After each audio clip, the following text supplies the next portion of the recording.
Welcome back to Inside the Pinnacle Bank Championship, live from the club at Indian Creek with Anna Bellinghausen. I'm Andrew Rogers, joined by University of Nebraska women's golfer Megan Whittaker. Megan, thanks for joining us on this episode. Thank you for having me. And congratulations is in order to you as well. She has swept Nebraska in majors this year. How about that? It's been a fun summer. Yeah, so take us back through your most recent amateur win last weekend.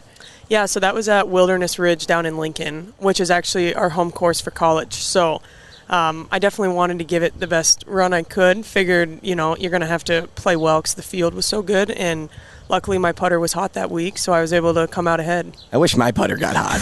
My putter you feel bad winning all these? Like, you're just so good. No. I don't feel bad. Doesn't get old. No.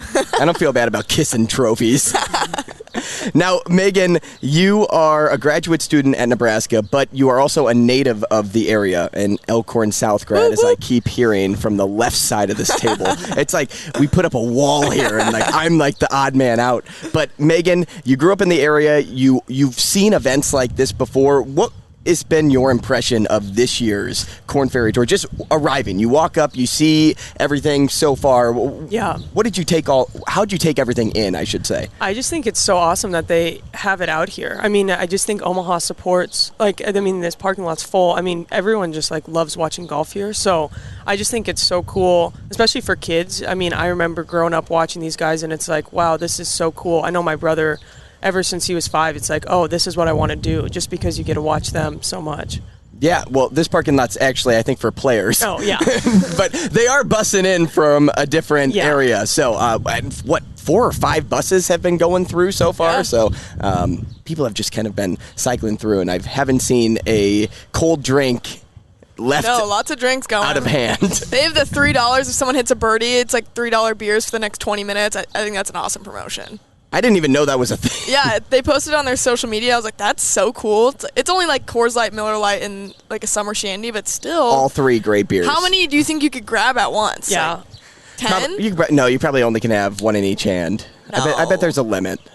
You go up there, there's no way they let you take a 30 of Coors back to hole 6 and just put it in your own cooler. I guess. Maybe they do, though. Who knows? Know. Or maybe you just buy it and you have to go to the back of the line. Yeah. I remember that just keep going through. That always used to be a problem whenever promotions were run at minor league sporting events. Yeah. So, if it was like a bobblehead night, all those fans that didn't show up early, people would walk in, get it, and then they'd buy 40 tickets. So then they'd go outside the gate and come back through, and they'd collect all of them and then just put them on eBay right away. It's smart, but it also made a lot of people mad. Oh, I bet. But in this case, I don't think anybody's going to be mad because I don't think the Korn Ferry Tour and the Pinnacle Bank Championship is running out of beer this weekend. No. Now, 65 players remain. Cut is 1 under. And that knocked off a lot of big names yesterday. More importantly, a lot of border names. The biggest one, Ryan McCormick. He sat just inches away from the top 25 coming into the Pinnacle Bank Championship. All he needed was a 2-way tie for 68th to make the top 25, and he finished even yesterday. Just a heartbreaker for him. And then Pearson Coody, 5 over. That was my pick to really stand out this weekend. So Pearson Coody just did not have it. Needed a solo 26. So well, Andrew, the kid out of Texas, I did not curse him. You said whoever I pick as my guy always loses, and then you picked him. No, I said whoever I pick always wins. No, that's not what I meant, at least. Yes. If we can date ourselves to June when the College World Series was around. I'll give you that. You got the Ole Miss Tim pick, Elko, Mississippi. The year before that, I chose Mississippi State. Maybe it's just a baseball thing, but I thought, you know what? It doesn't translate to golf. I'm going to ride my hot hand, and I'm going to pick a player, and he's going to win. And in this case, I've rode my it didn't hot work out. hand. Andrew Kozan, he's still in it. He's Andrew tied for 8th. Kozan. He is. Tied for 8th. He needs to get tied for 3rd. He is. PGA card. He's one of my favorite storylines just because of the story he became last weekend. Mm-hmm. He was over 150 in the regular season points rankings, and then he wins, and he jumps to 41, and now all he needs is a 2-way tie for 3rd to get his card, and he's currently tied for 8th. Yeah. And 5 under? Is that or 6 under is 8? I think 6 under is 8 today. Yeah. And there's a lot tied for 8th that I really like. TJ Vogel's another one. He's currently 6 under. He needs a solo 14th. Will Gordon, one of my favorites. He rocks the mustache here. See, that's what I am. I'm a mustache guy. Yeah, I think you're just like rooting for the mustaches. Because I can't ever rock one. I don't think I could ever grow one. Just jealous. I am. I really am. It's like just a bunch of dead grass on my upper lip. But he needs a 3-way tie for 3rd to get his PGA card. I watched him on 17 yesterday. He hit the green, and then I think he 3-putted. No, did he 2-putt? It was one of the two. I think he bogeyed. I think he, which would have been a 3-putt, right? Yeah. Megan, thank you. Yeah, That's why Megan's here. Megan's here to help me figure out and navigate through the course. No, but I think he 3-putted, and he went to 18, and I could just tell that he didn't look comfortable, and I think he teed off 3rd, and when he struck his ball, I'm like, wow, that sounded good. And then I saw him slam down his driver, and I'm like, no, because you're standing right by the tee box, and on 18 they're driving over hills to get to these chalets behind us, and I'm like, that sounds good, so it's probably really good. And then I see like the flag lady in the back like waving it left. I'm like, no. He slams down the driver, but his approach shot was awesome. So he was behind a tree, and I think he just took out his 7-iron or something, and he just kind of poked it, and I thought he was going to whack the trunk of the tree, but he ended up keeping his club safe, and the ball just rolled all the way up right to the edge of the green. Jeez. And then I don't know if it was a par out. I think he parred that hole, but a great way to finish after bogeying after hitting the green on 17. Which is a huge mental miss for him. Yeah, I can't imagine. A guy that was just killing it all day yesterday. Megan, you've played this course. How do you feel it out? What do you see when you're out there? Because you've played actually what the Korn Ferry plays on those 18 holes. Yeah. From your perspective, what have you seen? I think it's a really good course. I think the greens are kind of tough. I don't think you see as much slope as there is. So I know I've learned how to putt out here, but I've played here for like 10 years now. Mm-hmm. So for these guys, it'd be hard, I think, to learn the greens quickly. Right.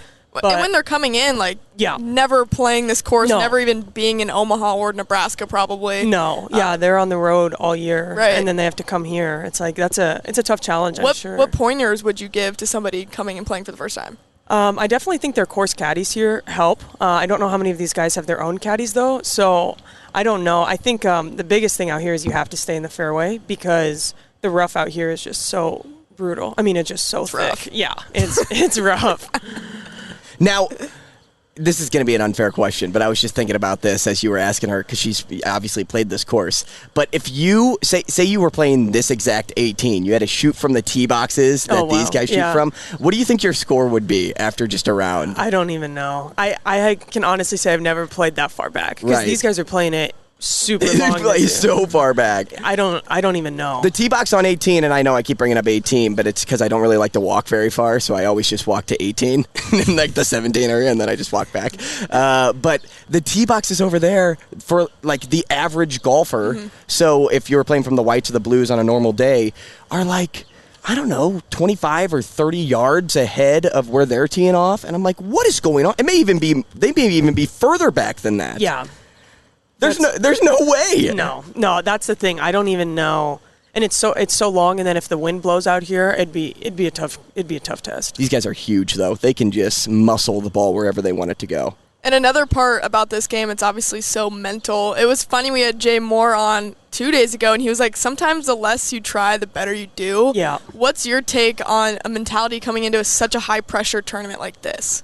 Yeah, I think you kind of have to have his mentality. Like, you have to almost not care. Mm-hmm. Otherwise, if you care too much and you really want it, that's typically when it gets worse. Right. So it's a hard balance because this is their life on the line, but you have to just trust. Like, you can't try harder. It's not like football or basketball where you can like put in more effort. You have to actually have to try. That's exactly less. What he said. He's like, it's not like football or anything else I played where you work so hard, you get better every time. But he's like, every time I play golf and just care less, I do better. And it's weird. He's like, golf's a silly game. He kept saying that over and over. I think that's just so true. What do you think about, or do you think about anything when you're starting a tournament, you're teeing off for the first time? What, like, do you try to go blank, or what's your thoughts? I try to just tell myself, like, whatever's meant to be is meant to be, and that way I don't put too much pressure on myself.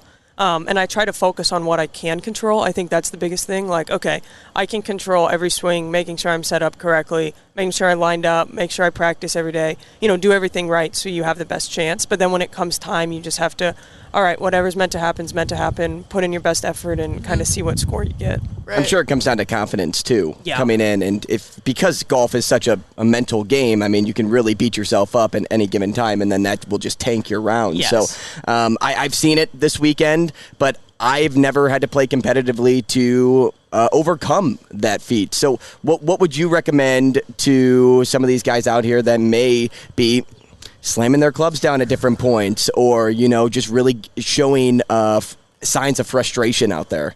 I think you have to remember on this course that you can still score. So even if you make a bogey, they have a couple par fives that these guys can get. And I mean, like you said, they all hit it so far that, any of these holes they can birdie if they put themselves in position because they're just that good. So I think you just have to take it one shot at a time and not let one bad hole kill you. Now tell me your favorite story from coming to this as a fan. So, because a lot of people don't get to experience it from our eyes as media members. So when you're coming as a fan, what should people be paying attention for, and maybe trying to make the most out of this opportunity? I think it's just so cool. You see so many guys that come from here and go straight on tour and they make it. I remember watching Bubba Watson, Songjae Im was here. I think 2 years ago, my brother was a standing bear for him. And I went out and watched that day, and they just hit like every fairway and green, and it's just so cool. And then they end up going and finishing top 10 at the Masters this next year. It's like they're right there. And that must just be such a cool moment to sit at home on TV, because not a lot of us will ever get to go to Augusta. I hope one of us does at this table. I hope it's me. I'm not trying to be selfish, but I hope it's me. And I just always am in awe of watching these guys like in person. So when I was back in St. Louis and I got to attend the PGA Championship at Belle Reve in 2018, I get to watch everybody do their thing. Like Brooks Koepka ended up winning back-to-back years.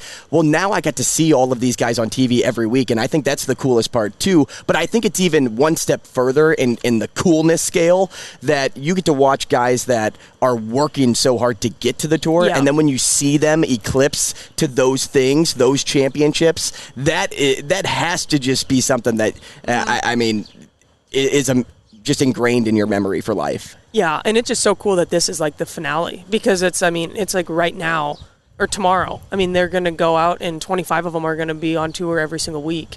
And so you'll see them every single week, which is just so cool. Yeah. Well, Megan, thanks so much for joining the show. We appreciate your time today. Yeah, are you sticking around, or are you just heading right back home? No, I think I'm going to watch some golf a little bit. I love that. Yeah, you might as well stick around while you're here. Yes. Megan, good luck the rest of your way, and especially in the rest of your collegiate career as well. Thank you. Thank you for having me. That is Megan Whittaker of the University of Nebraska. Joining us next will be Kevin Prise. Kevin Prise, you have a crazy title. Can we have him step in? Come on, Kevin. Bring yourself in here. Megan, we'll have you stand up here. Thanks so much. Thanks, Megan. Yes, thank you. Kevin is, I'm just going to tell the people at home, he is the savant of the Korn Ferry Tour. He is the guru of the PGA Tour. He is the person every media member aspires to be, because this guy has stories. He could write a book. You could write a book, Kevin, for all the stories that you have probably compiled in your brain. Oh my gosh, it's crazy. Thank you for having me. First of all, wow, what a intro. That's quite the...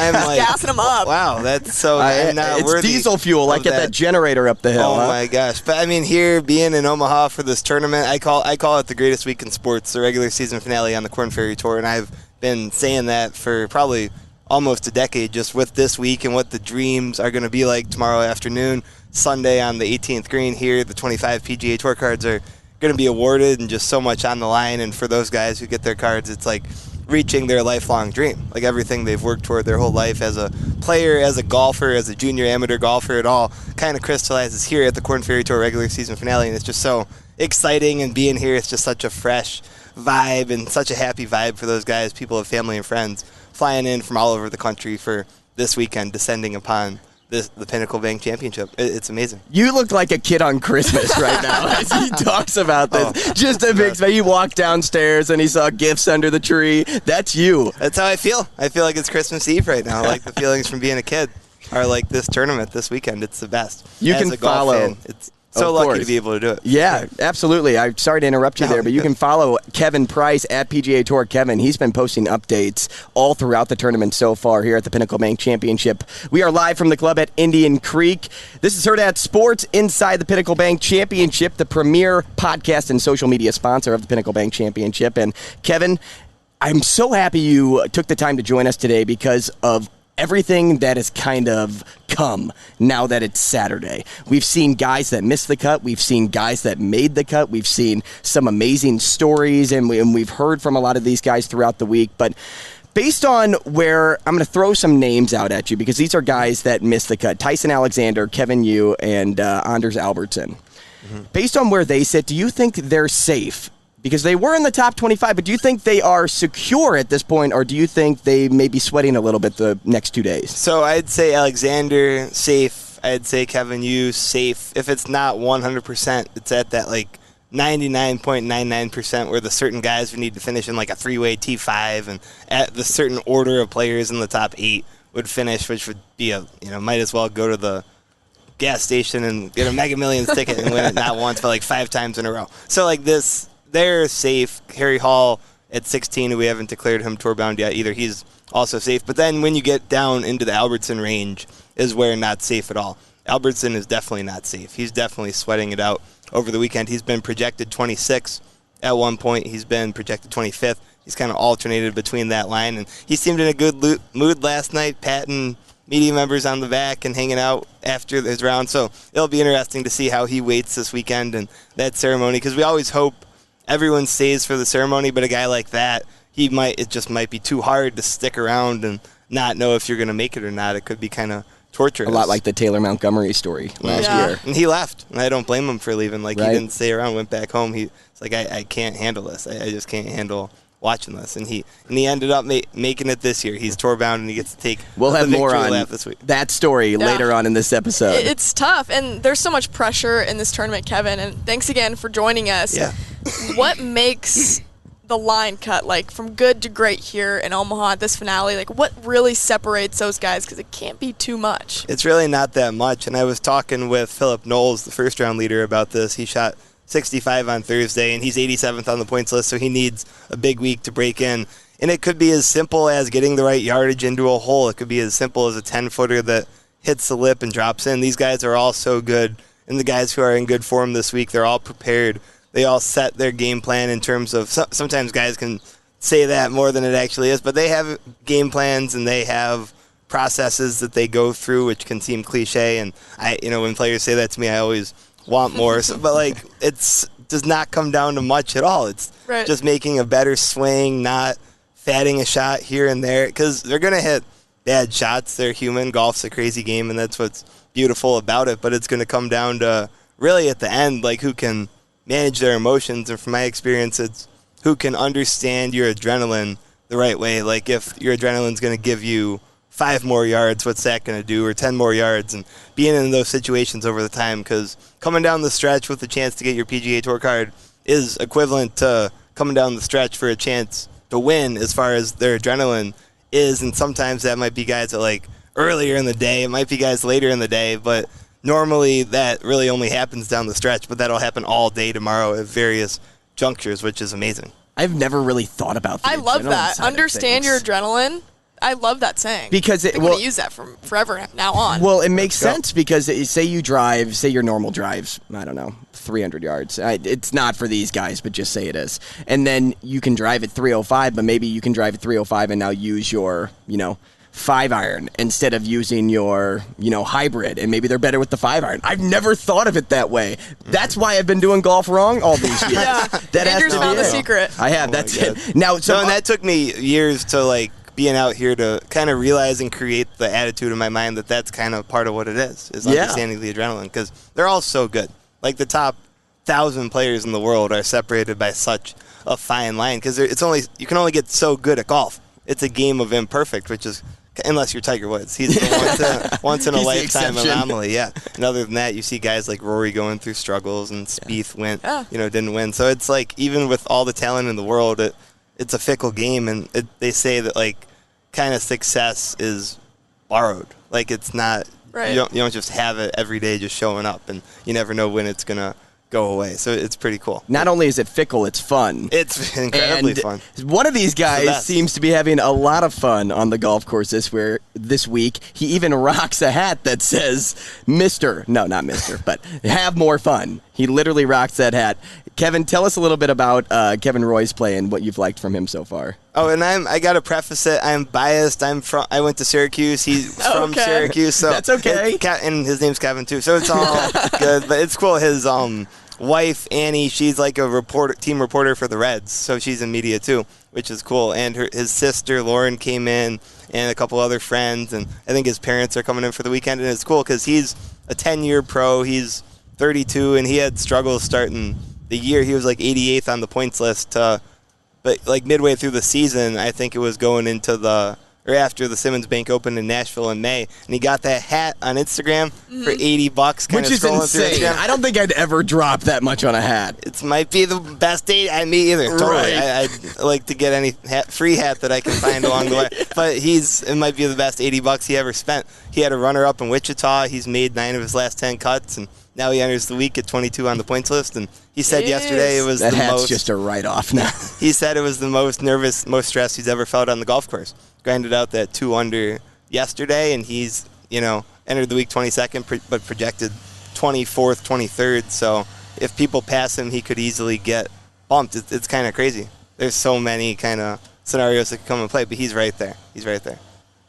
Now, Trevor Cohn is also in a good spot, projected to finish 23rd. He came in 21, right? He came in 20th, yeah. 20th, okay. So based on how his play has been going so far over the first 2 days, what do you think he needs to do now to really secure that spot? So he's close. He's a guy who, now that he has points going in to the weekend, he doesn't need to do too much. It would take, if certain guys don't play well, he won't need to do much at all. He'll be able to cruise. But if certain guys play well, like if someone from outside the top 25 comes in to win, and Ben Taylor plays well, Michael Kim, Vincent Norman, Kevin Roy, all those guys right under him, and they bump him, and then certain guys win and finish solo second, then he starts sweating it out a little bit more. But it's fascinating. Like, it's so hard to say because it's so reliant on what the other guys do around him, where he could need like a 20th to make it, but he also might be able to make it with like a 60th. It's crazy, and that's part of why there's so many scenarios. Like, people will text me asking about what scenarios are for their family and friends. I'm like, I can't really tell you because here's a million. Exactly. There's so many different permutations with like 65 guys who make the cut. And this week, exactly 65. It came down to that exact number, which is crazy. And then all the ways people could finish and the point allocations. So it's that like algebra GIF, the mind scrambling. Yeah. But it's fun. It's the best. As you can tell, I'm pulsating. You're ready. You're ready. I'm ready to go. Compared to the other events that you've seen on the Korn Ferry Tour, how does Omaha and Indian Creek stack up to the ones that you've seen previously? How good is this course? The players love this course for sure. And I'm not just saying that. I know they really do. Like, they call it a top 3 course out here, 7,700 yards, so it's all the length. Michael Kim was actually saying earlier this week, he looked at the scorecard Thursday morning, and he's like, wow, like, I didn't realize it was that long. You got to hit a lot of drivers off the tee. The greens are firm, and when the wind's picking up, I mean, the cut line being even par, like you see, or being 1 under, you see a lot of cut, and almost going to even par. You get a lot of cut lines out here, 6, 7 under. 5, 6, 7 under. Incredible. So for here being 1 under, the course stacks up very well, and it's a good test, which is befitting of this it's tournament. A finale. Exactly. It fits the vibe of the week. The course does. Championship golf. Now, we haven't talked about this too much on the episode, so I do want to get into this now. One of my favorite storylines heading into this weekend is 2 guys at the top of the list right now, Nelson Ledesma and Andrew Yoon. They are both tied for first. There's another name mixed in there, Taylor Montgomery. He's a more probably familiar name to folks at home, but these 2 guys have a very crucial next 2 days because they have to win to make it into the top 25. Just talk about pressure when it comes for those 2 now and what they have to focus. And obviously the focus when you come to tournaments is to win, but and to not have any safety net, that's pretty not only exciting, but it can also be a curse. And it's kind of like you know what you need. You have that scenario defined. Like, outside the top 50, guys need to win. There's not a solo second scenario. Like a guy, Kevin Doherty, he needs a win or maybe a solo second. But a guy like Ledesma or Yoon, They need to win to get in the 25, and they've both been on the PGA Tour before. They both, have solid games, kind of well-rounded games. They've Ledesma's won on the Korn Ferry Tour. Yoon has yet to win on the Korn Ferry Tour, but he's had plenty of success out here for a couple years. Went to Stanford, so it's so interesting how they've been in these spots before on this tour and channeling those nerves and kind of balancing going to win versus trying to not force it too much. And the good news for guys like that, they're both safely in the finals at 56 and 62nd.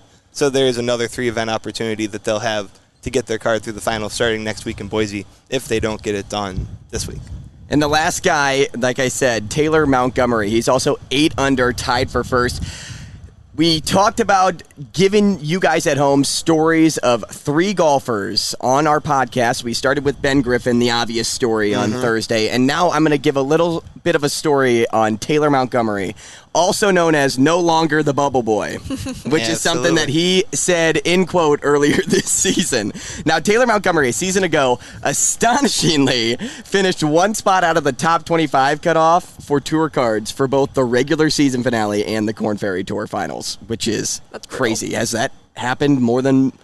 Is that the first time that's ever happened, Kevin? I think so. Not in my knowledge has it happened. There's been guys who have come down to the final hole multiple years and such, but to finish 26 twice is crazy on both lists. So he was 24 heading into the Pinnacle Bank Championship last year, but had an opening round of 77 and missed the cut. Now, critics claim what happened next is because he played in the 121st U.S. Open. And here's why. That start at Torrey Pines cost him a Korn Ferry Tour start, which was just another potential chance to break into the top 25. He finished that skipped event tied for 16th the year prior, and all he needed was a modest 38th in order to attain the points that he needed. But no need to harp on that. There's no need to harp on that. We're going to move past that because he chased his dream. He really did, and he chased a dream of a lot of other golfers in the world and even on this tour today. Playing at the U.S. Open was especially meaningful because several times he caddied for his father in those qualifiers. And even though his dad didn't make it, this was a chance that he gave his family to live vicariously through him now. And for the haters out there, cut the man some slack. Right? First off, he's tied for first right now, so cut the man some slack. But coulda, woulda, shoulda grabbed a PGA card last year. He's grabbing one this year, and that's really all that matters. Living in the moment and living for his family at the same time. It's amazing. What a story. That's great work telling Taylor's story. That warms the heart. No, and it's so cool. It's kind of full circle that he hasn't won yet on the Korn Ferry Tour, and he's had such a great season. He's 8th on the points list. He's been close. I remember a couple years ago he was in the fairway on the final hole at the Lecom Suncoast Classic. He hits a 5-iron out of bounds, drops right from there, hits another 5-iron to 2 feet, misses by 2. But he's had so many of those close calls. And then last year here, missing the cut to fall outside. Then at the Korn Ferry Tour Championship, he's 14th on the finals points list into the week, inside the cut line on Friday. Plays his last 6 holes and 12 over. Just complete meltdown with a quad, a triple, a couple doubles. And to his credit, he retooled over the offseason, got his irons refitted, worked on his driver a little bit, and came out kind of guns blazing, fire in the season, and refreshed this week too. Last week was his sister's wedding, so he had an enjoyable weekend for there, and now he's back, and his he gets to take that victory lap this week, and he'll be headed to the PGA Tour for the first time. You could say his past was the best thing that ever happened to him. I mean, the discipline that he learned in those times of just sorrow, like we talked about, he had to wait around for a long time to figure out if he was going to be in the ceremony, and then all of a sudden you're not in the ceremony twice. So you learn a lot from those moments, and credit to him. He's like, I'm never letting that happen to me ever again. Oh, no, totally. Well, we've talked about the leaders of this right now, but Kevin, who do you think could still surprise us and get a card? Yeah, so there's so many. You got Akshay Bhatia, who's 20-year-old. He won the first tournament in the Bahamas in January with his girlfriend, Presley, caddying, and he's gone through some back struggles. He doesn't have a top 10 since that win, so he's fallen off from first on the points list after the first week down to 30th now, but he's in the mix. He's 3 off the lead. he's feeling good. He finished 14th last week in Utah and got plenty of talent, and he was joking yesterday, like, I don't want to see you guys next year. I don't want to see, like, the Korn Ferry Tour staff, I don't want to see you guys next year. So as much as he loves as us. much as he enjoys, in theory. Right. But, no. We'll toot our own horn. Exactly. And then TJ Vogel, who's 31st on the points list, he's up there in the mix again. He won in Savannah earlier this year, and he's kind of had an uneven season since then. And then you got, to take a flyer, I know he's a few off the lead, we'll go David Coker, who's from Maryland. He was outside the top 100 on the points list into the Price Cutter event last month, made 31 birdies, won. He's got a good vibe. This week, his caddy was out watching Trevor Cohn in the afternoon after Coker finished in the morning wave. Yesterday, they're good friends, and Cohn said his favorite memory, and this is Cohn who's on the verge of the card, and has won this year. I asked him his favorite memory of the season. He said being there to watch Coker win, which warmed the heart. That was really cool. So I think Coker, he's got a lot of firepower. He's won twice on this tour. I think he's someone who could kind of shoot from the back of the pack and kind of surprise a lot of people on the weekend. That would be my wild card sleeper pick. I'm all about wild cards. Love it. Yeah, we love the underdog stories here on Inside the Pinnacle Bank Championship. Another two to mention that are at the top of the leaderboard that may not be as familiar names, but Kevin can probably go into more detail, is Connor Godsey and Zach Blair. Now, they can't win. They can't win their PGA card, but what they can do is win to make the Korn Ferry Tour finals. So there's still so much on the line for everybody that is above the cut line. That's the beauty of it. And Blair, he's on a medical from the PGA Tour, so he's not playing with quite as much pressure. He had a torn labrum that sidelined him for a little bit.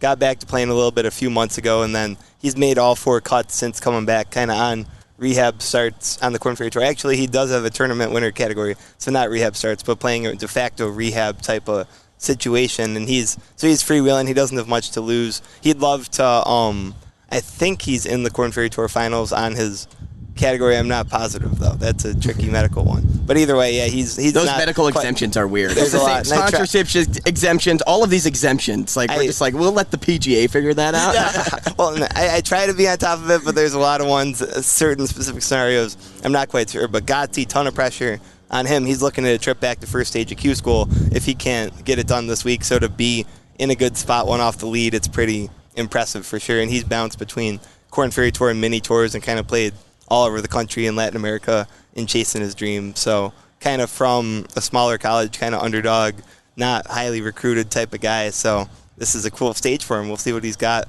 this weekend.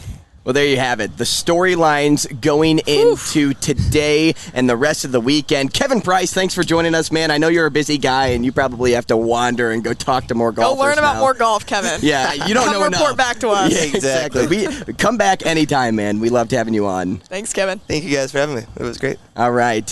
For Anna Bellinghausen, Andrew Rogers, our producer, Sasha Durkin, this has been Inside the Pinnacle Bank Championship.